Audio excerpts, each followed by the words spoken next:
Welcome to Bits of History. My name is Lee Pulaski, President of the Resurrection Bay Historical Society. Today's bit of history is from the Seward Gateway of May 3, 1927, and tells the story of the initial clearing of land for the establishment of the current city cemetery.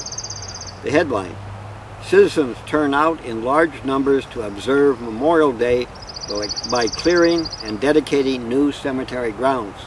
The article: Advancing like a well-trained army of conquest with the untamed wilderness as the enemy, the citizens of Seward yesterday combined the observance of Memorial Day with clearing an acre or more of ground for a cemetery.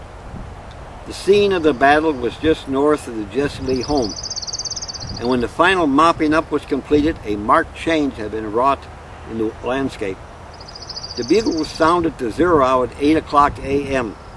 when the first line of shock troops went into action, to be followed at short intervals by fresh forces until by noon the general engagement was well underway. By 5 o'clock, the conquering army was ready to cease firing and return to the city. Out in the roadway sat the heavy artillery in the shape of a Ford combination tractor and donkey, supported by teams of heavy, sleek horses. From the Ford, a cable passed through a sheave wheel attached high up in a spruce tree, and led to where the infantrymen were fast mowing down the enemy in the form of trees and cutting them into logs. The wonderful little machine dragged the logs into a pile, standing them on end, and in the process tearing a pathway through the underbrush. Here and there a group of dapper officers of the Signal Corps, uniformed in overalls and not afraid to bend their back in the labor at hand. There was a detachment of mechanics and professional men also engaged. Over where the battle was thickest, a group of grizzled sourdoughs who in years ago had battled their way through just such a wilderness and blazing a way that others might follow, bent to the task with a zest. With axes, cross-cut saws, mat axes, and peavies as weapons, the infantry carried on with the mopping up process. The worker cries, "Water!" A Boy Scout with a pail of crystal water, only to be found in Alaska, dashed up. The Boy Scouts and the Gopher Brigade were there, here, everywhere, working like beavers. As a force of habit in laying down a smokescreen and barrage to drive the enemy into his dugout and confuse him, someone lit a pile of brush. The result was the starting of what threatened to become a forest fire. The smoke was so dense that it might have been a gas attack. The army executed a flank movement to the east, and for an hour it was anybody's fight. While the men trenched and checked the advance of the most stubborn blaze, the Gophers proved real soldiers. With caps, sweaters, and coats laden with moist earth, the kiddos crept beneath the smoke and smothered the flames from behind. It was like bombing a machine gun nest, and the kiddos won. From the headquarters of the Women's Relief Corps, behind the firing line, came the call, "Lunch!"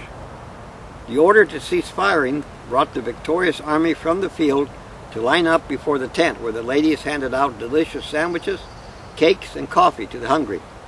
And there were some man-sized appetites. In front of the tent, a large American flag swung gently in the breeze as the colors were displayed. Following lunch, the ceremonies of the day were begun. First, the Seward Band rendered several selections. Post Commander Clyde R. Ellis read a statement of the aims and purposes of the American Legion. Later, after which Reverend Thomas R. Graham led in prayer, followed by singing of the Battle Hymn of the Republic by the children of the Jesse Lee home. After a selection by the band, Mayor L.V. Ray delivered a short address apropos of the day, and the dedication of the new cemetery was made by Mr. Ellis, followed by a benediction by Reverend Charles T. Hatton. The band then rendered other selections, after which the people returned to Seward. An appreciable area was cleared for a cemetery, and a greater portion of the driveway leading thereto was gravelled.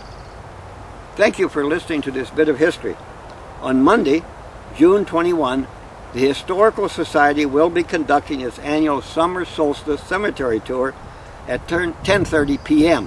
Yes, p.m. It is the summer solstice after all. The tour, weather permitting, will start at the American Legion section of the cemetery, and will tell the stories of some of the famous and not so famous Sewardites buried in the cemetery, as recorded in the obituaries published at the time of their death. Plan to attend and learn more about Seward's history.